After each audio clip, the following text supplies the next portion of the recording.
Hi brothers, ఇక్కడ చూడండి మనకి లెవెల్స్ ఇక్కడ ఏమీ లేవు. ఇక్కడ మనకు ఒక లెవెల్, ఇక్కడ ఒక లెవెల్ ఉన్నాయి. ఈ లెవెల్స్ని బట్టి కూడా మనం ట్రేడ్ అనేది ఎలా తీసుకోవచ్చు, ఈ లెవెల్స్ని బట్టి కూడా మనం ట్రేడ్ అనేది ఎలా తీసుకోవచ్చు. చూడండి, ఇక్కడ మనకి టైం అయితే అయిపోయింది. ఇక్కడ నుంచి మ్యాక్సిమం సెల్కి రావడానికి ఉంది ట్రేడ్. మనం ఈ పైకి వెళ్ళాక ట్రేడ్ తీసుకున్న ఇక్కడ మన ట్రేడ్ పడ్డా కూడా మ్యాక్సిమం సెల్ ఈ లెవెల్ కిందే క్లోజ్ అవుతుంది. సో మనకి ఇక్కడికి వచ్చేసరికల్లా టైం అయిపోయింది కాబట్టి మనం ట్రేడ్ తీసుకోలేకపోయాం. మన ట్రేడ్ ఇక్కడ పడ్డా కూడా చూడండి ఈ లెవెల్ కిందే క్లోజ్ అవుతుంది. అయిపోయింది, ఇక్కడతో క్లోజ్ అయిపోయింది. Next candle opening. ఓకే, చూద్దాం ఇప్పుడు ఏమన్నా ఆపర్చునిటీ దొరికితే ప్లాన్ చేద్దాం. ఓకే,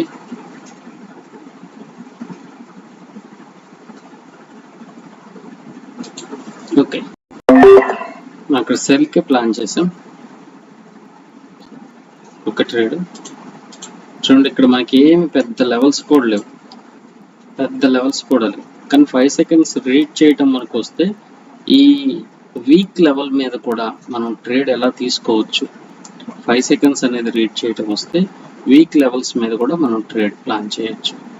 సో మనకి స్ట్రాంగ్ లెవెల్స్ ఒకవేళ దొరకకపోయినా, చార్ట్ ఓపెన్ చేసినప్పుడు మనకి స్ట్రాంగ్ లెవెల్స్ కనుక దొరకకపోయినా ఆ వీక్ లెవెల్స్ మీద కూడా మనం ట్రేడ్ ప్లాన్ చేయొచ్చు. చూడండి, ఓకే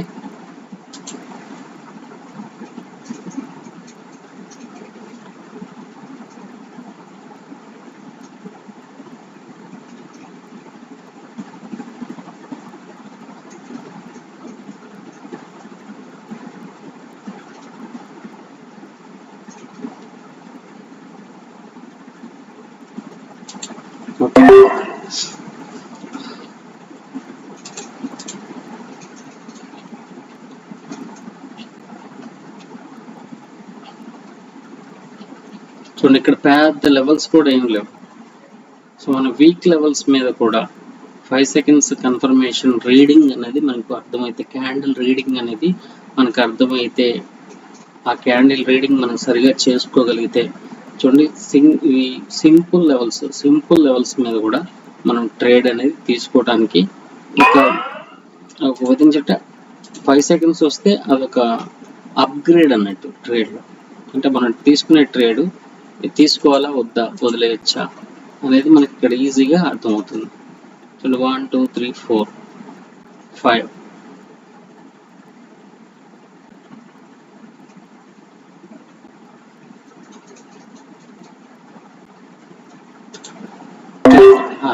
చూడండి, నేను ఇక్కడ వేసాను ట్రేడ్, ఇక్కడ నా ట్రేడ్.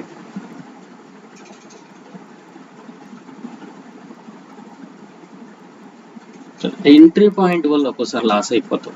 జస్ట్ మనం ఒక్కసారి వేస్తే 5 సెకండ్స్లో ఉన్నది. ఇంకోటి కూడా ఏంటంటే స్పీడ్గా మనం యాక్టివ్గా ఉండాలి. చూడండి, నేను కర్సర్ పెట్టిన కానీ నా ట్రేడ్ అయితే అది ఎక్కడ ప్లేస్ అయింది, ఎంత పైన ప్లేస్ అయింది. జస్ట్ ఆ కొంచెం డిస్టెన్స్ చాలు మన ట్రేడ్ లాస్ అవటానికి, ఓకే, చూడండి, అసలు ఇక్కడ మీకు వేరే లెవెల్స్ ఏమైనా ఉన్నాయా? వేరే లెవెల్స్ ఏమీ లేవు. ఈ 2 లెవెల్స్ మీదే నేను ట్రేడ్ ప్లాన్ చేశాను. రీజన్ ఏంటంటే ఇంకా మనకి 5 సెకండ్స్ క్యాండిల్ రీడింగ్ అర్థమైపోతే నెక్స్ట్ మనం ట్రేడ్ తీసుకోవడం చాలా సింపుల్. చూడండి, పైనుంచి వస్తుంది, సపోర్ట్ తీసుకుంది ఇక్కడ.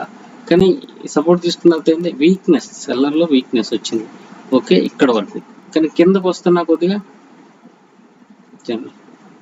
సెల్లరు వీక్ అయిపోయారు. ఈ క్యాండిల్లో ఉన్నోళ్ళంతా అయిపోయారు, సెల్లర్స్. సో ఇక్కడ మళ్ళీ ఒకవేళ ఈ క్యాండిల్లో ఉన్నారే అనుకుందాం, ఇది స్ట్రాంగ్ క్యాండిల్ కానీ ఇక్కడికి వచ్చేసరికి ఏమైపోయింది, ఇందులో ఉన్నోళ్ళంతా ఇందులో అయిపోయారు. అందుకే ఇక్కడ చూడండి మీకు ఏం చేసింది, ఇక్కడ వీక్నెస్ ఇచ్చింది. సో వీక్నెస్ వచ్చింది. దీని కింద మనకి కొంచెం లెవెల్స్ ఉన్నాయి.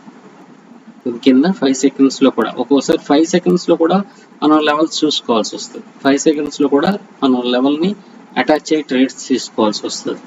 సో అది కూడా మనకు అర్థం అవ్వాలి. సో దాన్ని బట్టి ఇక్కడ నుంచి మనకి స్ట్రాంగ్గా బయ్యర్ ఎంట్రీ ఉంది, స్ట్రాంగ్ బయ్యర్ ఎంట్రీ ఉంది. కొన్ని పాయింట్స్ మనం అర్థం చేసుకోవాలి. ఒక్కోసారి ఏమో ఓన్లీ 5 సెకండ్స్ని బట్టి ట్రేడ్ తీసుకోవాల్సి, ఒక్కోసారి 1 మినిట్లో ఏం జరుగుతుందో దాన్ని బట్టి 5 సెకండ్స్లో ట్రేడ్ తీసుకోవాల్సి వస్తుంది. ఇట్లా వేరియేషన్ మారుతుంటుంది. దాన్ని బట్టి మనం అర్థం చేసుకోవాలి. ఒకే దాన్ని మోస పద్ధతిలో బట్టి కొట్టినట్టు కాపీ కొట్టినట్టు ఉండదు ట్రేడింగ్. ఇది మీరు అర్థం చేసుకోవాలి. దీన్ని కొంచెం నేర్చుకోండి. చాలా మంది నేర్చుకోకుండా రియల్ అమౌంట్ పెట్టుకొని పోగొట్టుకొని బాధపడుతున్నారు. రియల్ అమౌంట్ పెట్టొద్దు, రియల్లోకి వెళ్ళమని మిమ్మల్ని ఎవరు ఎంకరేజ్ చేయట్లేదు. ఒకవేళ అలా ఎంకరేజ్ ఎవరిని చేస్తే అట్లాంటి వాళ్ళ జోలికి వెళ్ళమాకండి. ఎందుకంటే నేర్చుకోకుండా ఇందులో ఎవరికి కూడా రూపాయి రాదు. నేర్చుకోండి. నేర్చుకోవటానికి ఇందులో మీరు ప్రాక్టీస్ చేయండి. అవసరమైతే మీకు సంవత్సరం కాదు 2 సంవత్సరాలు డెమోలు చేసుకోండి. ఎవడు కొట్టాడు మిమ్మల్ని, మీ మీద మీకు కాన్ఫిడెన్స్ వచ్చేంత వరకు కూడా డెమోలోనే చేసుకోండి. రియల్ అమౌంట్ పెట్టమాకండి. ఓకే, నేర్చుకోకుండా రియల్ అమౌంట్ పెట్టి బాధపడుతున్న వాళ్ళు చాలా మంది ఉన్నారు. మీకు ఒక బ్రదర్ లాగా నేను మీకు ఈ సజెషన్ ఇస్తున్నాను. డెమోలో చేయండి.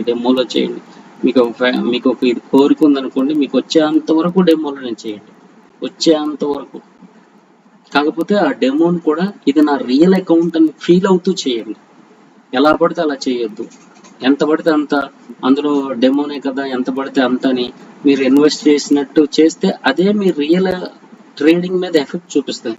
ఇప్పుడు ఫర్ ఎగ్జాంపుల్ ఇక్కడ మీరు ఒక ట్రేడ్ 1000 రూపాయలు పెట్టి తీసుకుంటున్నారు అనుకోండి డెమోలో. మీకు రియల్లో కూడా ఏంటంటే మీరు డిపాజిట్ చేసేది ఒక 1000 రూపాయలు డిపాజిట్ చేస్తే మీరు అక్కడ ఒక 100 రూపాయలు పెట్టి ట్రేడ్ తీసుకోవాలి. ఒక ట్రేడ్ 100 రూపాయలు పెట్టి తీసుకోవాల్సి వస్తుంది రియల్లో. ఎందుకంటే మీకు డిపాజిట్ చేసిందే 1000 రూపాయలు కదా. ఆ 1000 రూపాయల మీద 100 రూపాయలు పెట్టి ట్రేడ్ తీసుకున్నప్పుడు ఎంతకాలం మీరు డెమోలో అసలు 100 రూపాయల మీద మీరు ట్రేడే చేయాలి, 1000 రూపాయల మీద చేశారు. అలాంటప్పుడు మీకు ఇక్కడ ఇంట్రెస్ట్ ఎలా వస్తుంది, దాని మీద ఫోకస్ ఎలా పెట్టగలుగుతారు? కాబట్టి మీరు డెమోలో కూడా మీరు అది రియలే అనుకొని, రోజుకి ఇంత పర్సంటేజ్ అనుకొని, ఒక ట్రేడ్ ఇంత అమౌంట్ అనుకొని దాన్ని ఒక డిసిప్లైన్గా చేసుకుంటే అది మీకు రియల్ మీద ఇంపాక్ట్ చూపిస్తుంది. మీరు డెమోలో ఏదైతే చేశారో అదే అక్కడ రియాలిటీ.